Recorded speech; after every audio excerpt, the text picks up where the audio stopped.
আসসালামু আলাইকুম viewers, welcome back to my channel. আশা করি সবাই ভালো আছেন। আমিও আপনাদের সকলের দুয়ায় ভালো আছি। সকালের নাস্তা নিয়ে আসছে ওর আব্বু, নাস্তাগুলো বের করছি। আর এই নাস্তাগুলো খেয়ে কাজে যাব, কারণ সকাল থেকে সন্ধ্যা অবধি কাজ থাকে, কাজের তো শেষ নাই। আর আজকে অনেক রান্না করব। তো রান্নাগুলি কার জন্য করব, কেন এত রান্না, সবই দেখতে পাবেন। তো আমার চ্যানেলটি যদি আপনাদের কাছে একটুও ভালো লেগে থাকে তাহলে অবশ্যই একটা লাইক দিবেন আর সাবস্ক্রাইব করবেন, তাহলে আমার পরবর্তী নোটিফিকেশানসগুলি আপনার কাছে পৌঁছে যাবে।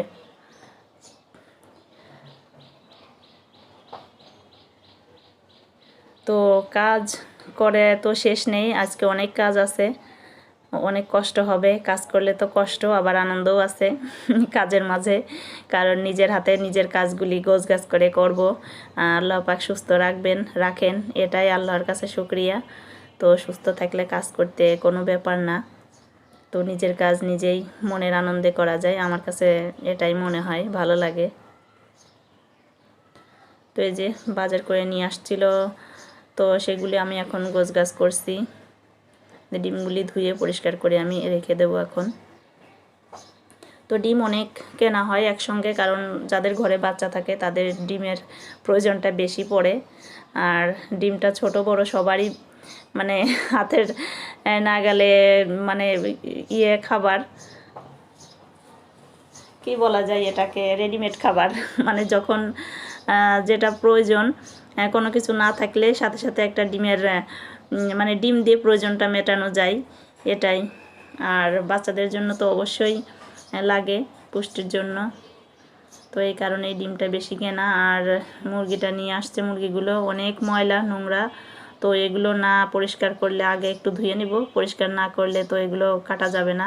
আমার কাছে খুবই খারাপ লাগে বাজারের জিনিস, এই জন্য আমি আগে একটু ধুয়ে পরিষ্কার করে নিয়ে তারপর আমি এগুলো কাটি।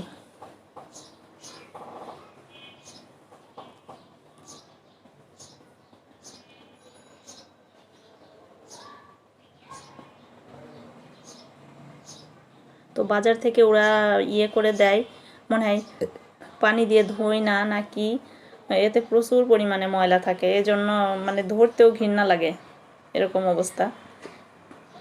তো আমি রান্নায় চলে আসছি। আর এই মাংসটা আমি মানে রাতে কষিয়ে রেখে দিয়েছিলাম, তো এখন পানি দিব, পানি দিয়ে জলের পানি দিয়ে রান্না করব। আর চচ্চড়ি করলাম ছোট মাছের, টমেটো দিয়ে আলু দিয়ে ধনেপাতা দিয়ে ছোট মাছের চচ্চড়িটা করলাম। এখানে আমার মাছ ছিল, মানে চাপিলা মাছ ছিল, ছোট মাছ, ওইটা দিয়ে আমি চচ্চড়ি করেছি।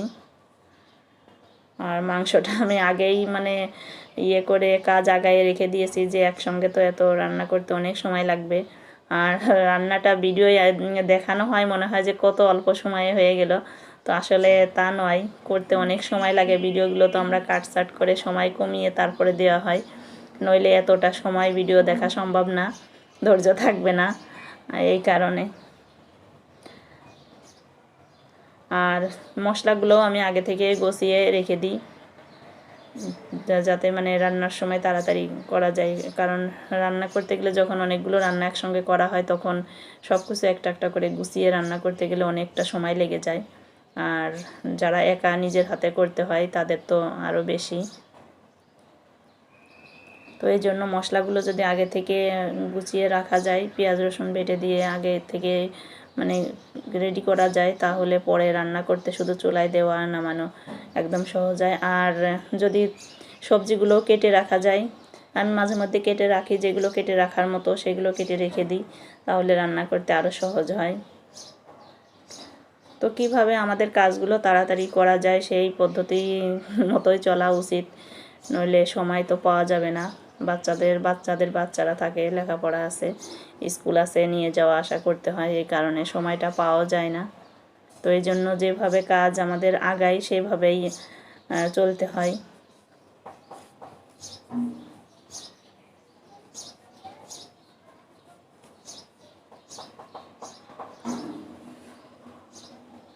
তো আমি এখন একটা সবজি দিব চুলায়।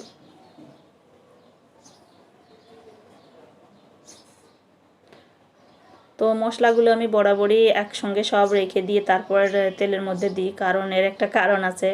যদি আমি আগে পেঁয়াজ রসুন তেলের উপরে দিই তাহলে এটা ছিটিয়ে আমার চোখে মুখে মানে শরীরে এসে লাগে, পুড়ে যায়। এই কারণে আমি যদি সব মশলা একসঙ্গে এর মধ্যে দিই, লবণ হলুদ, তাহলে আমার তেলটা ওরকম ছিটায় না।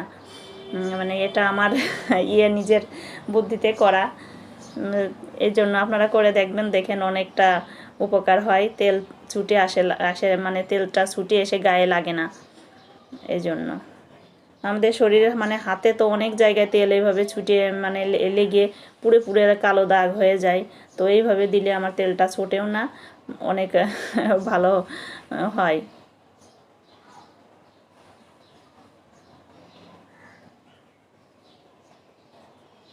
তো সব কিছুই করতে করতে মানুষের অভিজ্ঞতা হয়, এটাও আমার অভিজ্ঞতা হয়ে গেছে বলা যায়।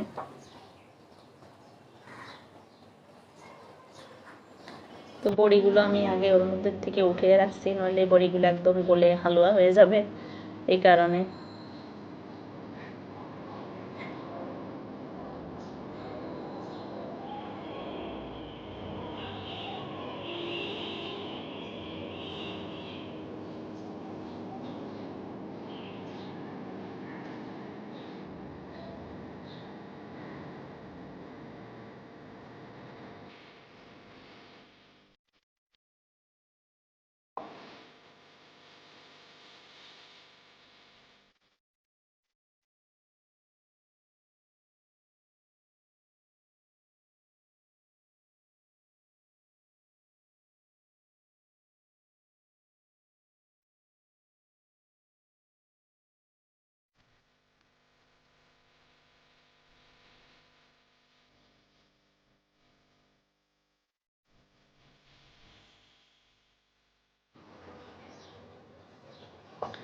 তো এই যে আমি এখানে আলুটা আগে দিয়ে নিয়েছি, কারণ আলুটা সিদ্ধ হতে একটু সময় লাগবে। আর আমি পরে দিয়েছি ফুলকপি আর বেগুন, এটা তো সিদ্ধ হতে সময় লাগে না।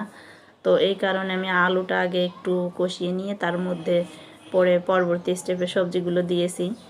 তো আগে দিয়েছি ফুলকপি, তারপরে দিয়ে দিলাম বেগুনটা, কারণ বেগুন তো আরও নরম, তরকারি দেওয়ার সঙ্গে সঙ্গে সিদ্ধ হয়ে যায়। তো এই কারণে।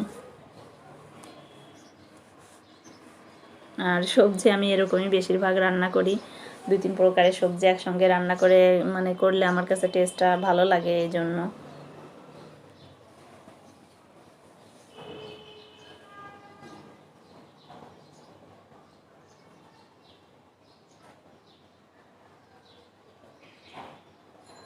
আর আমি সবজি সাধারণত বেশিই রান্না করি, কারণ সবজি খাওয়া আমাদের শরীরের জন্য ভালো।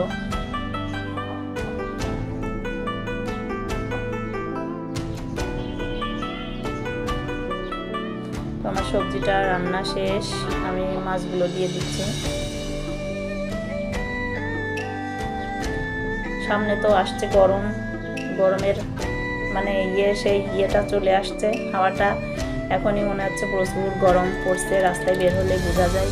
তো আমাদের গরমে বেশি করে সবজি খাওয়াটা ভালো, সবজি খেলে শরীর ঠান্ডা থাকে। তো এই জন্য আর আমার পরিবারে আমি বেশিরভাগই সবজি রান্না করে খাওয়াই ওদের। মাংস থাকে, তার মাংসের পাশাপাশি আমি সবজিটা বেশি করি, খাওয়ানোর চেষ্টা করি। আর যে ফ্যামিলিতে বাচ্চা থাকে তাদের জন্য তো মাংস করাই লাগে, ওরা মাংস ছাড়া খেতে চায় না। তারপরেও বাচ্চাদেরকে মানে অভ্যাস করানো উচিত বেশি করে সবজি খাওয়ানোর। এটাই আমার কাছে মনে হয় যে আমি আমার বাচ্চাদের করি এরকম, ওদেরকে সবজিটা আমি বেশি দিই, ওরা খেতে চায় না, তারপরেও আমি মানে জোর করেই খাওয়াই। কারণ জোর করে না খাওয়ালে ওরা খাবে না, শুধু মাংস খেয়ে খেয়ে তো আমার জিসানের মানে পেটে সমস্যা হয়ে গেছে, প্রচুর পেটে ব্যথা করতো, ডাক্তার দেখিয়েছি, অনেক করা হয়েছে, টেস্ট করা হয়েছে। তো ডাক্তার এইভাবেই আমার পরামর্শ দিছে যে এইভাবে বাচ্চার খাওয়া দাওয়ার প্রতি খেয়াল রাখবেন, আর বাইরের খাবারটা একটু মানে সাবধানে করতে হবে। বাচ্চাদের এটা মানে বন্ধ করা যাবে না বাইরের খাবার, তবে কমিয়ে দেওয়া যায় এটা নিজেদের মধ্যে। বাচ্চারা শুনে না, তারপরেও এটা ওটা দিয়ে বুঝিয়ে চেষ্টা করতে হবে। তো এই যে আমার জিসান আমার আটার প্যাকেটটা খুলতে দেয়নি, ও বললো যে আমি খুলবো আম্মু। তো ওকে কাজ করতে দিলে তো আমার ভয় লাগে, ও পারফেক্টভাবে কোনো কাজ করতে পারে না, নষ্ট করবেই। তো বলে দিয়ে করতে হয় যেভাবে করো। তারপরেও দিলাম যে করুক, করে শিখুক। ও তো কোনো কাজই করে না, ওকে কোনো কাজ করতেই দেওয়া হয় না, আর ও করেও না, পারে না। তো সব বাচ্চা আসলে সমান না, কিছু বাচ্চা আছে মানে কেয়ারফুলি, ও অতটা কেয়ারফুল না। আর কেয়ারফুল না এটা আমার কারণেও হতে পারে, কারণ আমি ছোটোবেলা থেকে ওইভাবে ওকে করতে দেয়নি, অভ্যাস করিনি, এটা আমারই ফল্ট আসলে।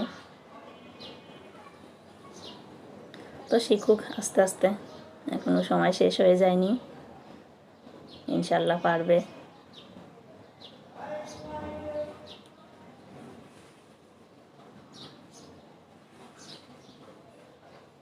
তো আটাটা ঢালতে গিয়েও একটু ফেলছে, তো সমস্যা নাই, ফেলুক।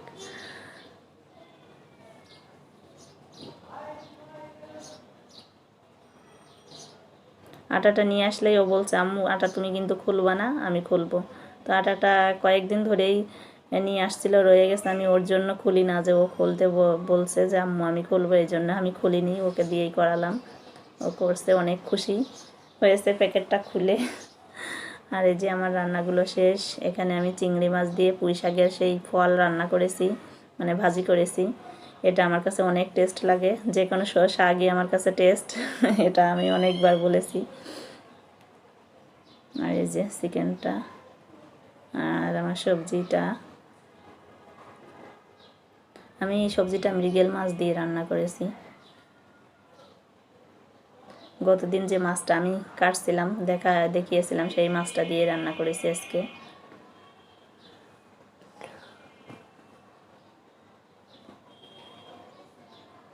আর এই চচ্চড়িটা অনেক টেস্ট, যেহেতু চাপিলা মাছ আর আর হচ্ছে গিয়ে টমেটো আলু দিয়ে করা, একটু পেঁয়াজ দিয়েছি বেশি করে, চচ্চড়ির মধ্যে একটু পেঁয়াজ বেশি না দিলে ভালো লাগে না। তো এই যে বাটি ঘটি এসে গেছে, যার জন্য খাবার দেব, আমার ছোট ভাইয়ের জন্য খাবার দেব। ব্যাচেলার মানুষ, থাকে আলাদা, ওর অফিসটা একটু দূরে, এই কারণে ও বাসা ওইখানে নিচে, এত দূর থেকে ওর যাওয়া আসা সম্ভব না, ইয়ে নিয়ে মানে মোটরসাইকেল নিয়ে যাওয়া আসা করে, তো রাতেও যাইতে ভয় পাই যাওয়া আসা করতে, তো রাত হয়ে যায় ঢাকা শহরের অলিগলি দিয়ে রাস্তায়, এই জন্য আলাদা থাকে আমার কাছ থেকে। তো ওর জন্য এই তরকারি সবজিগুলো দিয়ে দিব। তো লোক পাঠিয়েছে অফিস থেকে, আমাদের এক মানে ভাগ্নে হয়, তাকে পাঠিয়েছে, ওর কাছে দিয়ে দেব।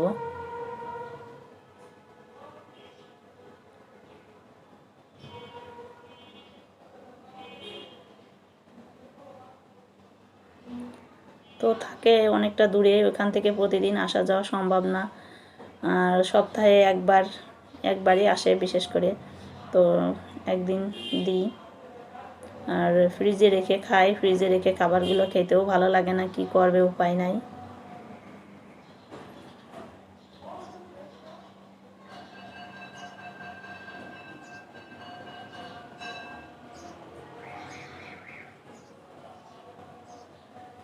তো মাংসটা খেতে চাই না বেশি, তারপরেও আমি জোর করে 2-1 পিস দিয়ে দিই, মাংসটা খেতেও পছন্দ করে না।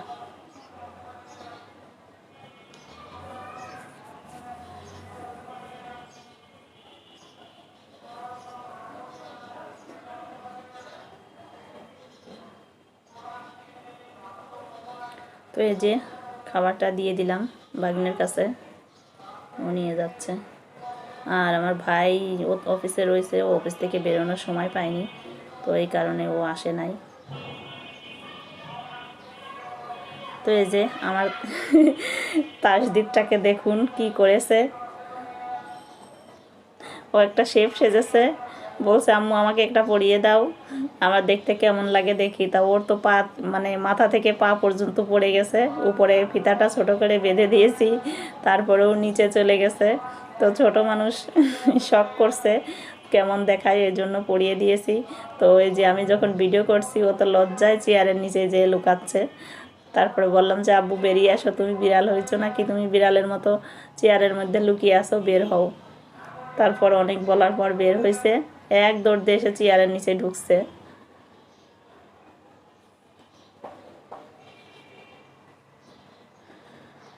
তো তো দেখাবেই না, লজ্জায় একেবারে লাল হয়ে গেছে আমার সোনাটা।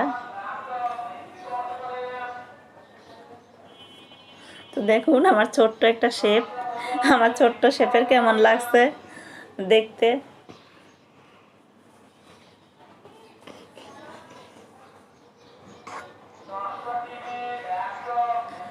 তুমি কি কিছু বলবা?